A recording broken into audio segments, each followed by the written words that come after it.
So step one of fixing the zippers is we take our lube, snap and zipper lubricant, and go all the way around. So you just kind of squeeze the lube on the zipper portion, and then you'll go over that with your finger to make sure that whole zipper is nice and lubed up. And then I'll show you guys a trick in a second with the pliers that someone at REI told us to try.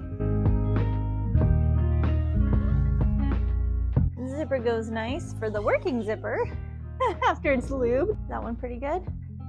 Good. Okay, so it's this top zipper we're having issues with.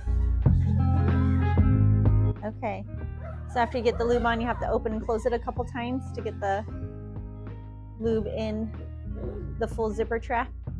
Alrighty. Now, here's the trick.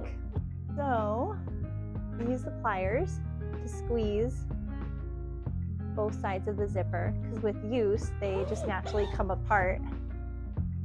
So you're kind of squeezing it back to how it should be. And then it should work. Oops. Oop. A little sticky so that this doesn't happen. Let's see. Use the pliers again.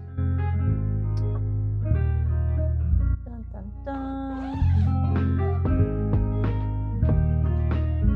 Hold, please.